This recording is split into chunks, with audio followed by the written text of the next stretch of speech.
Dia mencuri sperma aku dengan bau kaki. Gue pernah masukkan jutaan roh pada tahun 1999. Beneran gue tuh punya kuatan Tuhan, gue Tuhan gitu. Kayak aneh banget lu. Hello my friend, welcome to my area. Kalian apa kabar my friend? Semoga kalian baik-baik aja ya. Semoga kalian tuh semua masih semangat untuk menjalani hari-hari kalian gitu friend.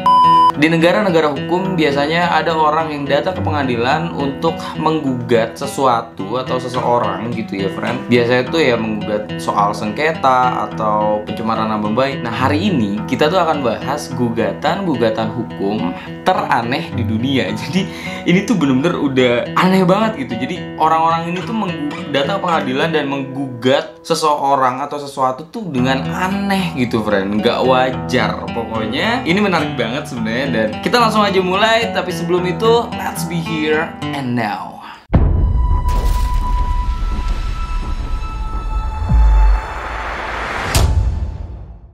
Yang pertama ada pencurian sperma. Oke, dia mencuri sperma aku. Jadi pada tahun 1998 ada seorang pria bernama Peter Wallace dari Albuquerque mengajukan gugatan hukum kepada mantan pacarnya, friend. Nah, mantan pacarnya ini bernama Kelly Smith yang hamil tanpa kesepakatan sehingga melanggar kontrak karena sengaja mendapatkan dan menyalahgunakan sperma pria itu. Ini menurut pria itu ya.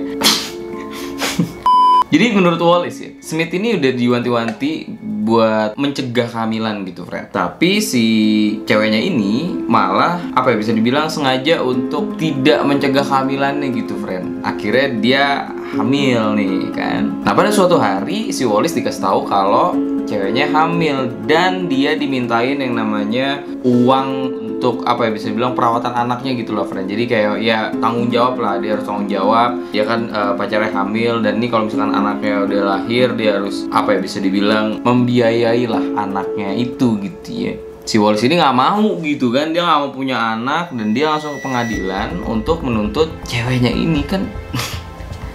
Akhirnya si Wallace ini ke pengadilan menuntut pacarnya dengan gugatan kalau si pacarnya ini udah mencuri sperma dia, friend. Tapi menurut pihak terdakwa dari pihak si Kelly Smith ini, ya mereka bilang ya nggak mungkin gitu yang namanya mereka tuh mencuri sperma gitu tuh nggak mungkin, karena ya itu kejadiannya adalah ya sperma itu dipindahkan ketika mereka saling sepakat gitu ya, artinya mereka kan berhubungan biologis ya, berhubungan badan gitu ya, dan saling mau lah gitu friend ya, ketika berhubungan intim gitu ya, dan nggak ada yang namanya si Smith ini mencuri sperma cowoknya gitu kan. Nah, ketika mendengar tentang kabar kehamilan pasangannya ini, Wallace ini langsung melamar Smith dan meminta wanita itu melakukan aborsi gitu ya. Aborsi, wah jahat juga sih. Jadi aborsi itu adalah ya seperti menggugurkan kandungan gitu, friend. Tapi Kelly Smith menolak dua hal itu dan pindah untuk tinggal bersama orang tuanya. Iyalah dia jadi ya ceweknya nggak mau untuk menggugurkan kandungannya gitu, friend. Pokoknya di akhir cerita Kelly Smith berhak untuk menolak dua permintaan itu ya, atau ya dia berhak untuk menolak lamaran si Wallace dan menolak permintaan Wallace untuk mengaborsi anaknya, dan Kelly Smith akhirnya memenangkan kasus tersebut. Nggak, sumpah pas gue pertama baca tuh kayak mungkin dari nama gugatannya sih yang lucu, kayak dia mencuri sperma aku gitu kan, kayak apaan sih lo gitu, lo ya lo enggak pokoknya kalian pasti tahu maksud gue. Ya mereka ya melakukan hubungan seks dan juga ya bisa dibilang sama-sama mau gitu ya, terus tiba-tiba hamil. Makanya mungkin pelajaran buat kita bahwa jangan seks bebas gitu ya friend. Itu dia ceritanya dari yang namanya gugatan pencurian sperma yang akhirnya dimenangkan oleh Smith. Jadi ya si Wallace tadi nggak mendapatkan apa-apa dari gugatannya itu, dan dia juga memang tidak mendapatkan apa yang dia inginkan.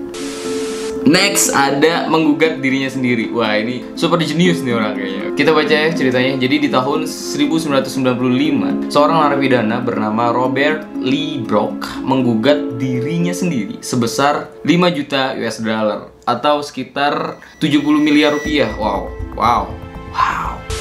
Dia mengklaim bahwa dia berhak menggugat dirinya sendiri karena dia telah melanggar hak-hak warga negaranya sendiri. Juga kepercayaan religiusnya gitu ya. Terus ketika dia mengizinkan dirinya untuk menjadi pemabuk dan melakukan kejahatan-kejahatan berupa pencurian besar-besaran. Ya, jadi intinya sih dia menggugat dirinya karena dia merasa dirinya tuh memang nggak benar gitu, bro. Ya kayak mabuk-mabukan, terus kayak melakukan kejahatan-kejahatan, dia melakukan pencurian gitu ya. Dia melakukan banyak hal yang buruk sebenarnya, dan dia sadar dari situ dia akhirnya menggugat diri sendiri, friend. Itu kan aneh juga gitu, bro. Nah, jadi pada waktu dia melakukan gugatan ini, dia sedang menjalani 23 tahun masa tahanan untuk kejahatan-kejahatannya. Oh, oke. Jadi dia memang udah ditangkap duluan nih karena kejahatan-kejahatan yang dilakuin gitu ya. Terus ketika di dalam penjara, tiba-tiba mungkin dia sadar bahwa wah, selama ini gue melakukan hal-hal buruk gitu. Akhirnya dia menggugat diri sendiri. Tapi gue sempet awal bacanya gue kira ini kayak multiple personality gitu, friend. Jadi kayak gue kira dia nggak sadar ketika melakukan kejahatan-kejahatan ini gitu. Jadi Brock mengklaim bahwa disebabkan dia mempunyai rasa tanggung jawab terhadap negara dan kemudian dicegah dari penerimaan penghasilan gitu ya. Nah, negara seharusnya membayar padanya sebesar 5 juta dolar atas hutangnya kepada dirinya sendiri. Ntar dulu, ini jenius banget sih. Jenius. Karena dia menuntut negara untuk membayar hutang dia sendiri untuk dia sendiri, friend. Nggak, jadi ini sebenarnya dia minta duit sih sebenarnya sama negara, 5 juta dolar nih, gue curiga nih. Kasus ini akhirnya nggak lama ditutup gitu ya. Iyalah, karena aneh aja gitu. Ini apaan sih gitu. Orang menggugat dirinya sendiri dan menuntut negara untuk membayar hutang dirinya sendiri kepada dirinya sendiri. Itu, ya Allah. Dah, next. Nah, ini yang ketiga, ada kakimu bau. Jadi jangan pernah sepelein yang namanya kaki bau, friend. Karena pada tahun 1999, seorang mahasiswa Belanda bernama Tennis ten Broek dikeluarkan dari Erasmus University karena bau kaki. Jadi alasannya bau kaki tersebut membuat para mahasiswa dan dosen yang lain tuh susah untuk fokus gitu, friend, ketika kuliah gitu ya. Akhirnya mahasiswa dan dosennya nggak kuat gitu ada di sekitar orang ini gitu, karena dia bau banget kakinya. Oke, jadi mahasiswa yang jurusannya adalah filsafat ini akhirnya melakukan gugatan hukum ke pengadilan bahwa lembaga pendidikan itu harus menerima dia lagi gitu, friend. Karena dia nggak terima aja kalau tiba-tiba dia nggak boleh masuk kuliah karena bau kaki. Gue mau nanya sama kalian ya, lebih simpel mana? Lo ke pengadilan terus repot-repot bikin surat gugatan bla bla bla, sama lo mending cuci kaki gitu, friend? Atau mungkin gimana caranya biar kaki lo nggak bau gitu kayak. Nah, setelah tarik ulur di pengadilan selama 10 tahun, friend. Oke, 2009 baru selesai nih kasus. Wow. Hakim memutuskan bahwa pihak university ini harus menerima kembali mahasiswa itu dan belajar mengatasi masalah dengan kaki-kaki yang bau. Tapi nggak pernah ada penjelasan apakah dia sebenarnya udah lulus atau enggak. Tapi aneh juga sih. Ini kasus 10 tahun baru selesai dan akhirnya oke, mahasiswa ini menang dan universitinya harus menerima dia balik lagi. Tapi masa iya setelah 10 tahun terus dia balik lagi kuliah lagi, teman-temannya udah kerja, udah mungkin udah kayak gimana. Kayak aneh sih. Oke, next. Ini juga super aneh, friend. Ini super aneh. Menuntut Tuhan, friend.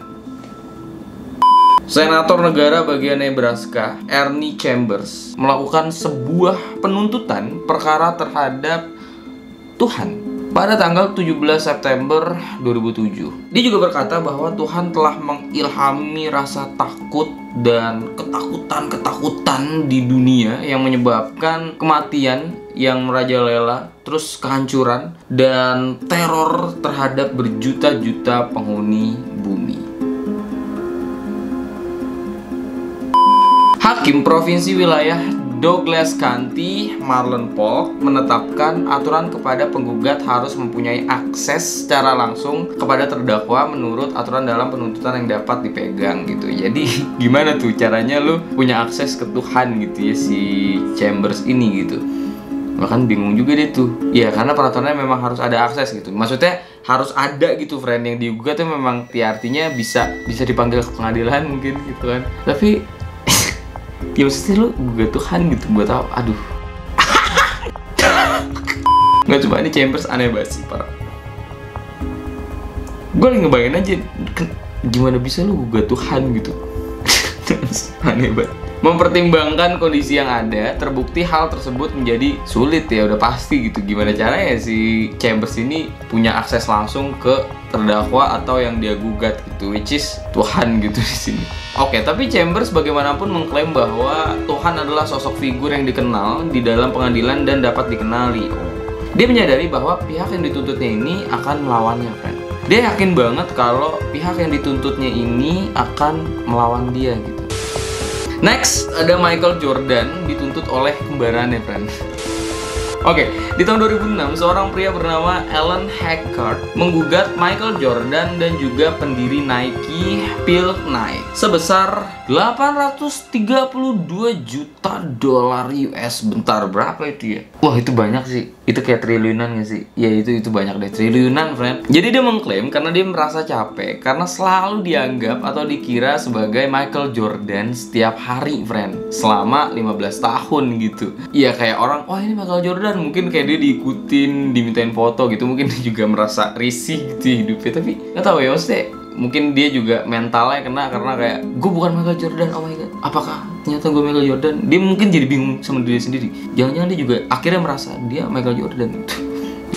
Akhirnya dia kalah, friend, di pengadilan. Iyalah, maksudnya kayak lu ngegugat perusahaan besar Nike dan tokoh besar gitu, Michael Jordan, dengan alasan yang bisa dibilang apaan sih gitu loh kayak. Dan dia menggugat 832 juta dolar masalahnya, friend. Kan kalau 1000 dolar mungkin kayak udahlah deh, kasihan nih, kasih gitu kan. Dia menggugat gede banget gitu dan nggak masuk akal gitu. Gimana, friend, kalau misalkan kalian, banyak yang bilang kalian tuh mirip seorang tokoh yang terkenal dan hidup kalian tuh diganggu setiap hari gitu, dikejar paparazzi atau apa gitu. Kira-kira apa yang kalian lakukan, friend? Apakah kalian juga akan mengajukan gugatan terhadap si tokoh yang mirip kalian ini? Coba kalian komen di bawah. Next, ada gugatan karena mencuri kekuatan Tuhan. Jadi pada tahun 2005, seorang warga Minnesota bernama Christopher Roller mengajukan gugatan. Jadi Christopher Roller ini mengajukan gugatan sebesar 50 juta US dollar atau sekitar 500 M, maybe 500 miliar gitu. Wow. Nah, gugatan ini ditujukan kepada David Copperfield. Kalian ada yang tahu David Copperfield? Semua ini gue suka bahas sama dia. Jadi David Copperfield ini adalah seorang ilusionis atau pesulap gitu ya, yang memang aksi-aksinya memang keren sih. Gue ingat banget dulu tuh gue nonton videonya gitu ya. Dia tuh pernah ngilangin patung Liberty gitu, friend. Itu keren sih. Terus dipindahin kemana gitu. Dia memang pesulap yang oke banget sih. Jadi Roller ini yakin bahwa dirinya Tuhan, friend. Dan dia merasa bahwa pesulap-pesulap yang ada di dunia, terutama David Copperfield ini, itu mencuri kekuatan dia, friend, dan melakukan untuk ajang-ajang atau untuk acara-acara sulap gitu, yang menurut dia, aduh itu salah tuh, disalahgunain kekuatan gue gitu. Siap. Terus si Roller ini mengumpulkan para wartawan untuk memberitahukan bahwa dia akan menarik gugatan jika si David Copperfield ini bisa membuktikan melalui sulapnya tanpa menggunakan kekuatan dari Tuhan. Apaan sih gitu? Terus akhirnya gugatan hukumnya itu ditolak gitu, friend, sama pengadilan. Dan setelah penolakan gugatan hukumnya, Roller kemudian mengajukan hak paten eksklusif untuk menggunakan kekuasaan ilahi di bumi, friend. Wow. Waduh, halu nih dia. Dia berpendapat gitu ya bahwa dirinya adalah suatu entitas ketuhanan. Orang-orang lain meraih keuntungan finansial secara tidak etis dengan menggunakan kekuatannya itu tadi. Jadi dia merasa bahwa dia itu Tuhan yang memiliki banyak kekuatan, tapi orang-orang pesulap ini menggunakan kekuatan dia gitu untuk melakukan perbuatan-perbuatan sulap. Dalam permohonannya, mantan insinyur nuklir Angkatan Laut Amerika Serikat itu, ternyata dia mantan insinyur nuklir Angkatan Laut. Dia menyatakan bahwa dia mulai menyadari bakat supernaturalnya itu ketika dia mengalami kemasukan jutaan roh pada tahun 1999. Dan permohonan hak paten itu pun ditolak. Yes, gak masuk akal gitu, kayak dia apaan sih, dia halu banget gitu. Udah jelas-jelas pasti ditolak lah. Dan semua gugatan itu juga gak punya landasan yang kuat gitu. Kayak it's all about me and me gitu. Gue pernah masukkan jutaan roh pada tahun 1999. Beneran gue tuh punya kekuatan Tuhan, gue Tuhan gitu. Kayak aneh banget lu. Itu dia beberapa gugatan-gugatan teraneh di dunia. Nah, menurut kalian gimana, friend? Kenapa orang-orang ini tuh melakukan gugatan-gugatan aneh itu gitu? itu dia video hari ini. Makasih banget udah nonton, friend. Buat kalian yang mau request video bahasan ya, kalian tuh bisa DM ke Instagram gue di @rayshidik, atau kalian bisa email ke requestrayarea@gmail.com, friend.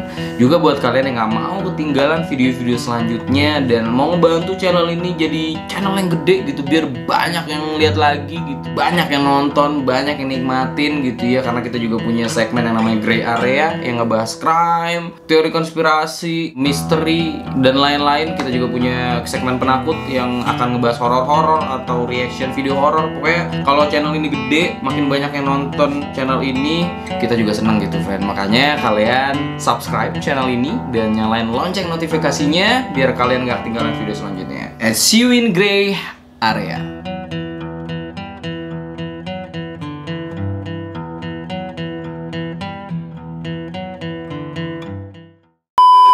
Terima kasih. Yes. See you in Gray Area. Yang pertama ada pencurian sperma, friend.